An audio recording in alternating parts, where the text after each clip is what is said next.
नमस्कार, स्पोर्ट्स 9 में आप सभी का स्वागत है। मैं हूं शिवेंद्र। बातचीत करेंगे आईपीएल के इस हफ्ते चल रहे मैचेस पर। किस तरीके से बारिश ने अब अपना रंग दिखाना शुरू कर दिया है। कई बार ऐसा होता है कि चीज़ें आपके हाथ से बाहर चली जाती हैं। वैसा ही एक मुकाबला कल देखने को मिला जहां 11 ओवर का मैच हो गया था और उसके बाद किस तरीके से राजस्थान की टीम ने बल्लेबाजी की, अनबिलीवेबल, अविश्वसनीय बल्लेबाजी जिसको आप कह सकते हैं। आज का जो मैच है उस पर भी बारिश का एक साया लगातार बना हुआ है। ये सारे अपडेट आपको देंगे, यानी मैच के हवाले से बात करेंगे, बीती रात के मैच के हवाले से बात करेंगे और साथ ही साथ मौसम का क्या हाल है वो भी आपको बताएंगे। लेकिन शुरुआत करते हैं आज के इस वक्त के सबसे बड़े अपडेट से। मैच नंबर 14 यानी आज जो मुकाबला खेला जाएगा आईपीएल में वो होगा इस सीजन का 14वें नंबर का मैच, जहां दिल्ली की जो टक्कर है वो होनी है गुजरात टाइटंस से, यानी डीसी वर्सेस जीटी का मुकाबला है। शाम 7:30 बजे दिल्ली में होगी ये लड़ाई जो है, ये टक्कर जो है वो अरुण जेटली स्टेडियम में। पॉइंट टेबल में दिल्ली की टीम चौथे नंबर पर है, जबकि पॉइंट टेबल में गुजरात की टीम 9वें नंबर पर है। यानी कहीं ना कहीं गुजरात की टीम बहुत ज़्यादा नीचे की तरफ फिसल चुकी है, जबकि दिल्ली की टीम ने अच्छी शुरुआत की है और अच्छे तरीके से अभी तक अपने आप को टूर्नामेंट में लेकर वो आगे बढ़ी है।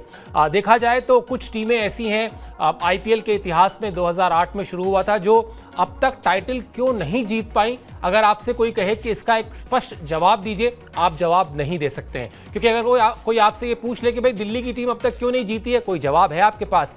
जिस टीम में वीरेंद्र सहवाग से लेकर और टी20 फॉर्मेट के एक से एक धाकड़ खिलाड़ी उस टीम के साथ रहे, रिकी पॉन्टिंग उस टीम के मेंटोर के तौर पर रहे, सारे बड़े नाम उस टीम से जुड़े समय समय पर अलग अलग, लेकिन टीम अभी तक खिताब नहीं जीत पाई है। इस बार अक्षर पटेल कप्तानी कर रहे हैं और अच्छी शुरुआत की है, ये कहा जाएगा, एक मजबूत, एक कन्विंसिंग शुरुआत जिस तरीके से इतने बड़े टूर्नामेंट में चाहिए होती है, क्योंकि 2 महीने लगभग चलता है टूर्नामेंट और 2 महीने अपने प्रदर्शन में निरंतरता रखना, कंसिस्टेंसी रखना एक खिलाड़ी के लिए, एक टीम के लिए बहुत मुश्किल टास्क होता है। तो जिस तरीके से शुरुआत हुई है दिल्ली की टीम की, उम्मीद दिल्ली की टीम की यही है, दिल्ली की टीम के फैंस की यही है कि वो निरंतरता, वो कंसिस्टेंसी जो है वो कायम रहे। और अगर वो कंसिस्टेंसी कायम रही तो फिर ये मानकर चलिए कि दिल्ली की टीम जो है वो अपने आप को प्लेऑफ में, शुरुआत से ही प्लेऑफ की जो रेस है उसमें बनाए रखेगी। वो यही चाहेगी कि टॉप 4 में जो उसकी जगह है वो लगातार बनी रहे।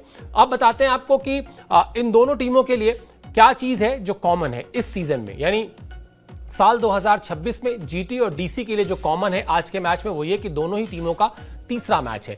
लगभग सभी टीमें अब इस चरण पर पहुंच चुकी हैं जहां 3-3 मैच हो गए हैं। लेकिन दिल्ली और गुजरात की स्थिति बिल्कुल अलग है। पहले दोनों मैच में दिल्ली की टीम को जीत मिली है, दिल्ली ने मुंबई और लखनऊ को हराया था, जबकि गुजरात की टीम पहले दोनों मैच गंवा चुकी है।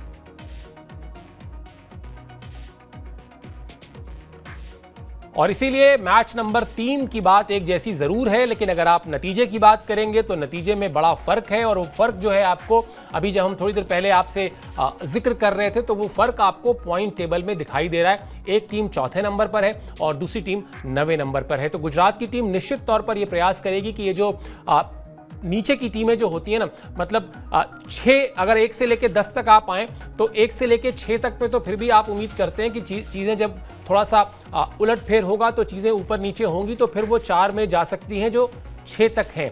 लेकिन 6 के नीचे जो टीमें चली जाती हैं, यानी 7, 8, 9, 10, आप मुंबई का उदाहरण अगर आप नहीं देंगे, क्योंकि मुंबई की टीम है जो 9वें नंबर से भी जाकर खिताब जीत सकती है, 8वें नंबर से भी जीत सकती है, उसने ऐसा किया है। लेकिन अगर सामान्य परिस्थिति में देखें तो 7, 8, 9, 10 पर अगर आप टूर्नामेंट की शुरुआत से लगे हुए हैं, उस जगह पर पॉइंट टेबल में बने हुए हैं, तो फिर कोई बहुत बड़ा करिश्मा हो जाए तो आप प्लेऑफ तक पहुंचते हैं। वरना 7, 8, 9, 10 के लिए मैच दर मैच चीज़ें जो है वो मुश्किल होती जाती हैं। तो गुजरात की टीम जो है वो बिल्कुल नहीं चाहेगी कि ये स्थिति आए कि वो जो है 9 नंबर पर बनी रहे। उसका प्रयास यही होगा कि मुकाबले में जीत हासिल की जाए और अपनी स्टैंडिंग जो है पॉइंट टेबल में उसको बेहतर किया जाए। और इसी इरादे से आज इस मुकाबले में गुजरात की टीम दिल्ली को टक्कर देने के लिए उतरेगी भी। अब आपको बताते हैं कि इस समय जो रिकॉर्ड बुक है आईपीएल की वो क्या कहती है, यानी इन दोनों टीमों के बीच अगर आप हेड टू हेड बात करें, इन दोनों टीमों के बीच अगर आप राइवलरी की बात करें तो कैसी राइवलरी रही है, ये आंकड़े आपकी स्क्रीन पर हैं।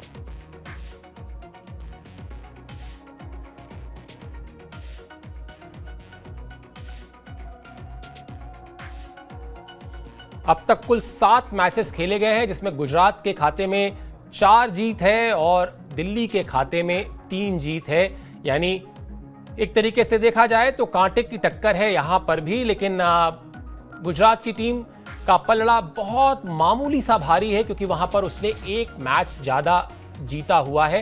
हालांकि ये सैंपल साइज इतना बड़ा नहीं है कि इससे कोई राय बनाई जाए, क्योंकि अमूमन अगर आप देखेंगे तो जो टीमें शुरुआत से खेल रही हैं, 2008 से खेल रही हैं आईपीएल में, उन टीमों के बीच लगभग 30, 35, 40 के आसपास मुकाबले हुए हैं। लेकिन जो टीमें नई आई हैं, जैसे गुजरात अपेक्षाकृत एक नई टीम है, तो वहां पर जो मैचों की संख्या है वो 10 के आसपास रहती है, 10, -1, -2 मैचेस रहते हैं वहां पर। इसलिए बहुत ज़्यादा बड़ा सैंपल साइज नहीं होता, आप बहुत ज़्यादा कोई एक ओपिनियन नहीं बना सकते हैं इन आंकड़ों को देखकर। उदाहरण आपके सामने है, अगर 7 मैच में एक टीम ने 4 जीता है, दूसरे ने 3 जीता है, तो आप इसमें क्या ही कोई बड़ी राय बनाएंगे। लेकिन हाँ, कांटे की टक्कर होगी ऐसा फैंस को उम्मीद है। और आईपीएल में जो मेरे जैसे फैंस होते हैं, जो थोड़ा न्यूट्रल रहते हैं शुरुआती कुछ समय तक, उनको भी यही उम्मीद है कि एक अच्छा मैच देखने को मिलेगा, एक बढ़िया पैसा वसूल मैच देखने को मिलेगा। अब दिल्ली की टीम पर बात करते हैं, दिल्ली की टीम की स्पेसिफिक बात करते हैं कि वहां जो है स्थिति क्या है। वहां पर सबसे बड़ी चीज जो है वो ये है कि अक्षर पटेल कप्तानी कर रहे हैं। आप पिछले कुछ समय में अगर आप देखें, थोड़ी देर के लिए अगर इंडियन क्रिकेट में जाएं आईपीएल से बाहर निकलकर, तो आप पाएंगे कि पिछले कुछ समय में बड़ा उठापटक रहा है अक्षर पटेल के करियर के साथ। पहले उनको उपकप्तानी दी गई, फिर उनसे उपकप्तानी ले ली गई और शुभमन गिल को दी गई। ये T20 फॉर्मेट की बात हो रही है। फिर वहां पर शुभमन गिल जब अपने आप को प्रूफ नहीं कर पाए तो उनको हटाया गया और अक्षर पटेल को वापस उपकप्तानी दे दी गई। अभी जब 2026 T20 वर्ल्ड कप भारत ने जीता, तो वहां गेंद से, बल्ले से और साथ ही साथ फील्डिंग में अक्षर पटेल का कमाल का योगदान था। इसलिए वो जो वहां से उनको अनुभव मिला है, जो वहां से आत्मविश्वास मिला है, वो जो लीडरशिप स्किल उन्होंने अपने अंदर और ज़्यादा डेवलप की है, मैच्योर की है, उसका फ़ायदा दिल्ली की टीम को मिलता दिख रहा है। यही हम बताना भी चाह रहे थे कि इस समय दिल्ली की टीम की एक बड़ी ताकत जो है वो अक्षर पटेल की कप्तानी है, जो काफ़ी सुलझे हुए कप्तान की तरह से, एक्सपीरियंस कप्तान की तरह से इस समय अपने आप को कंडक्ट कर रहे हैं मैचेस में, जो देखने को मिला है। केएल राहुल, पथुम निशंका दोनों अच्छे बल्लेबाज हैं दिल्ली की टीम के लिए, वो ओपनिंग की जिम्मेदारी संभाल रहे हैं। इसके अलावा समीर रिजवी, शानदार परफॉर्मेंस रही है। मतलब जैसे आप कहते हैं ना कि हर सीजन में आपको 1-2 प्लेयर ऐसे मिलते हैं जो फिर वो ब्रांड बन जाते हैं। याद कीजिए कुछ साल पहले रिंकू सिंह किस तरीके से ब्रांड बने थे। आप और पुराने समय में जाएंगे तो हिंदुस्तान की क्रिकेट को बहुत सारे नाम ऐसे मिले हैं जो एक तरीके से आईपीएल की देन है, जिन्होंने आईपीएल में अपने आप को चमकाया और उसके बाद फिर वो भारतीय टीम में आए और फिर भारतीय टीम में आकर उन्होंने अपनी जो काबिलियत थी उसका और विस्तार ही किया। समीर रिजवी भी एक ऐसे ही खिलाड़ी हैं जो अब तक बहुत शानदार परफॉर्मेंस कर रहे हैं। इसके अलावा अक्षर पटेल को साथ मिलता है कुलदीप यादव का। अब कुलदीप यादव अपने साथ जब आते हैं तो कुलदीप यादव अपने साथ वो एक्सपीरियंस का एक अच्छा खासा बैंक लेकर आते हैं, एक बैंक बैलेंस लेकर आते हैं जो किसी और तरीके से कमाया नहीं जा सकता है। अनुभव आप सिर्फ और सिर्फ अनुभव करके ही हासिल कर सकते हैं, इसका कोई विकल्प नहीं है। तो वो एक बड़ी ताकत है कुलदीप यादव टीम के अपने। और जिस तरह की विकेट हमने देखी है दिल्ली में परंपरागत तरीके से, वहां पर वो कुछ असरदार साबित हो सकते हैं, टीमों को परेशान कर सकते हैं, विरोधी टीम के बल्लेबाजों को परेशान कर सकते हैं। इसके अलावा डेविड मिलर और लुंगी एंगीडी, यानी जो विदेशी तड़का होता है इस आईपीएल में, वहां पर अगर ये 2 खिलाड़ी आपको नाम दिखाई दे तो आप ये कह सकते हैं कि जो पूरी तस्वीर बनती है, जो पूरा प्लेइंग 11 बनता है दिल्ली की टीम का, जिसमें हमने अक्षर पटेल का जिक्र किया, जिसमें हमने कुलदीप यादव का जिक्र किया, केएल राहुल का जिक्र किया, पथुम निशंका का जिक्र किया, लुंगी एंगीडी का जिक्र किया और डेविड मिलर यानी T20 फॉर्मेट के इस वक्त अगर दुनिया में आपसे कहा जाए कि T20 फॉर्मेट के 10 सबसे खौफनाक, खतरनाक, आक्रामक बल्लेबाजों की एक फेहरिस्त लिस्ट बनाइए, उस पर डेविड मिलर का नाम जरूर होगा। तो वो भी एक बड़ी ताकत है दिल्ली की टीम के लिए। अब बस यही है कि हाँ, वो जो जीत का सिलसिला है, वो जो अच्छी शुरुआत का सिलसिला है, उस शुरुआत को कितनी दूर तक कायम रख पाती है टीम। निरंतरता, जो एक शब्द मैंने थोड़ी देर पहले इस्तेमाल किया था जिसको कंसिस्टेंसी कहते हैं, वो दिल्ली की टीम अपने परफॉर्मेंस में कितनी देर तक बनाकर रख सकती है। अगर शुरुआत में 5 मैचेस का एक मानक माना जाए, एक स्टैंडर्ड माना जाए, अगर 5 मैचेस में से आप 3 या 4 मैच जीत लेते हैं शुरुआत के, तो फिर आपको कोई अनहोनी हो जाए तो आप प्लेऑफ के लिए नहीं क्वालिफाई करेंगे, वरना प्लेऑफ आपका क्वालिफाई हो जाता है। और अगर इस तरह के टूर्नामेंट में जो 2 महीने तक चलता हो, तो आप जब टूर्नामेंट में जाते हैं, निश्चित तौर पर आपके जहन में ये बात रहती है कि ट्रॉफी जीतनी है, लेकिन उस ट्रॉफी को जीतने के पहले माइलस्टोन्स होते हैं। आप सीधे ट्रॉफी नहीं जीत जाते, आपको पहले प्लेऑफ के लिए क्वालिफाई करना होता है, पहला बड़ा माइलस्टोन जो होता है।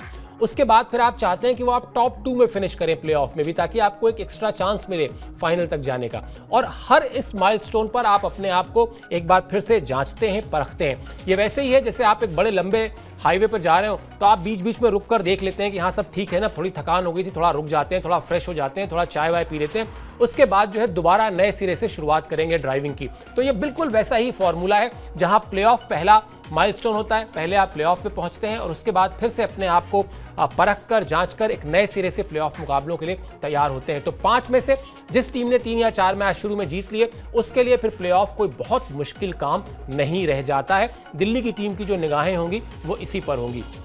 गुजरात पर चलते हैं, गुजरात की बात करते हैं, क्योंकि गुजरात की कहानी जो है वो थोड़ी उल्टी है। गुजरात की कहानी अभी अपना जिस तरह का दमखम टीम को दिखाना चाहिए वो अभी तक दिखाई नहीं दिया है। अच्छी बात क्या है? अच्छी बात यह है कि आज के मैच में शुभमन गिल की जो है वो वापसी हो सकती है। पिछला मुकाबला जो है वो चोट की वजह से नहीं खेले थे।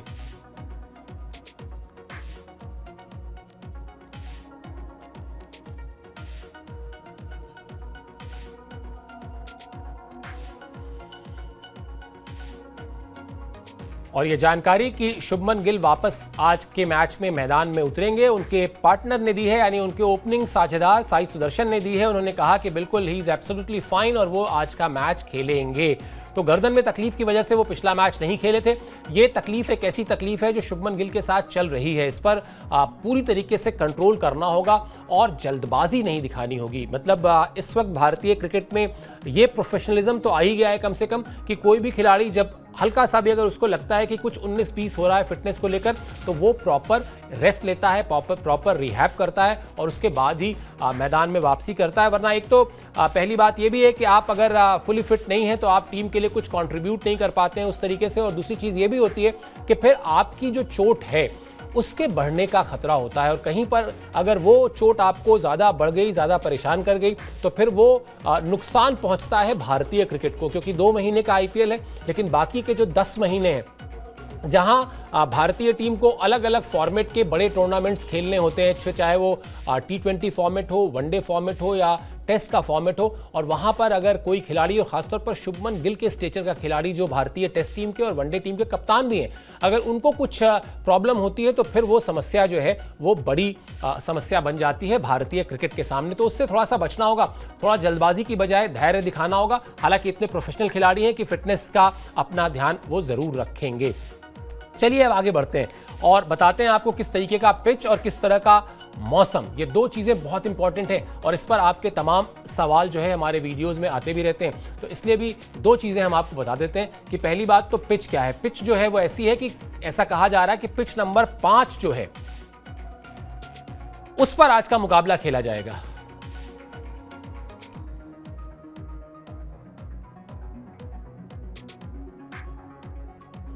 आज के मैच में बड़ा स्कोर बनने की उम्मीद है। पिच नंबर 5 पर मुकाबला खेला जाएगा। पिछले 2 सीजन में 10+ की रन रेट से इस पिच पर रन्स बने हैं। तो अगर 10+ की रन रेट से रन बने हैं तो इसका मतलब अगर आप सीधे सीधे गुणा कर लें तो 20 × 10 यानी 200+ का स्कोर आपको बनता दिखाई दे सकता है, अगर पिछले 2 सीजन यानी 2024 और 2025 के ही ट्रेंड पर सब कुछ हुआ तो।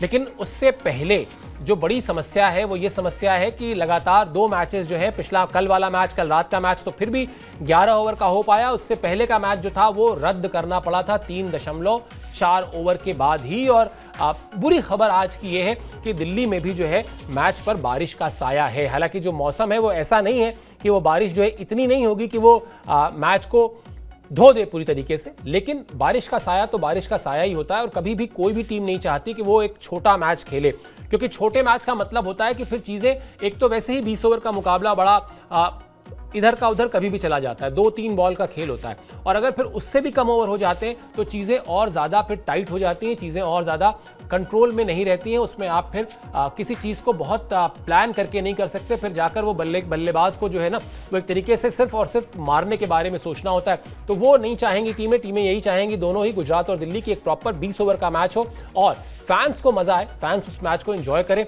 लेकिन बारिश कौन ना हम कुछ कर सकते हैं, ना आप कुछ कर सकते हैं, ना दोनों टीमों के कप्तान कुछ कर सकते हैं। तो अगर होगी बारिश तो वो नियम भी बता देते हैं आपको। कम से कम 5 ओवर का मैच होना जरूरी है। 5 ओवर का मैच जब दोनों टीमें खेल लेंगी तो उस मैच को एक पूरा मैच, मुकम्मल मैच माना जाएगा। उसका नतीजा जो है वो प्रॉपर रिजल्ट होगा। अगर 5 ओवर का भी मैच नहीं हो पाता है तो फिर मैच को रद्द करना पड़ेगा और फिर दोनों टीमों में एक एक अंक बढ़ जाएगा, जो कोई भी नहीं चाहता। सबको लगता है कि वो 2 अंक हासिल करें। चलिए अब बीती रात के मैच की बात कर लेते हैं। बीती रात के मैच में भी यही हुआ, बारिश ने काफी परेशान किया, ठीक ठाक परेशान किया, और यही वजह है कि 20 ओवर का मैच जो है वो 11 ओवर का करना पड़ा। लेकिन मुंबई पर शानदार जीत के साथ राजस्थान पॉइंट टेबल में नंबर 1 पर पहुंच गई। इसी के साथ राजस्थान ने मुंबई को जो हराया तो अपनी जीत की हैट्रिक लगा ली, यानी बड़ी शानदार लय में, रिदम में दिखाई दे रही है राजस्थान की टीम। 27 रन से हराया। बारिश की वजह से मुंबई राजस्थान मैच में ओवर की कटौती हुई थी, जिसका जिक्र मैं अभी कर रहा था, और 20 ओवर की बजाय 11 ओवर का यह मैच कर दिया गया था।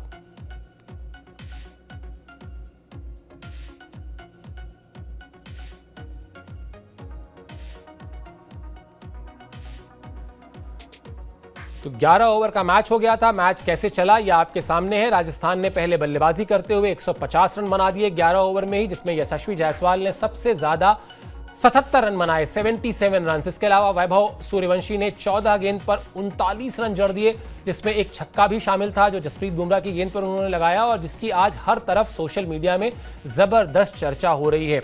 मुंबई की टीम की शुरुआत जो है वो बहुत ही खराब रही। मतलब 123 रन मुंबई ने बनाए जरूर 11 ओवर में। अगर आप ऐसे देखें, अगर आपको मैच का नतीजा ना पता हो, या अगर आपको यह ना पता हो कि राजस्थान ने 11 ओवर में 150 रन जोड़ दिए थे, और अगर आपसे कोई कहे कि 11 ओवर में 123 रन का स्कोर कैसा है, तो आप कहेंगे अच्छा स्कोर है, क्योंकि लगभग 10 रन से ज्यादा के रन रेट से आपने रन जोड़े हैं। लेकिन 123 रन बनाने की जो प्रक्रिया थी, उस प्रक्रिया में मिडिल ऑर्डर के सहयोग को अगर हटा दें तो टॉप ऑर्डर का जो हाल रहा वो अभी आपकी स्क्रीन पर जब ग्राफिक्स आएगा तो आप देखिएगा।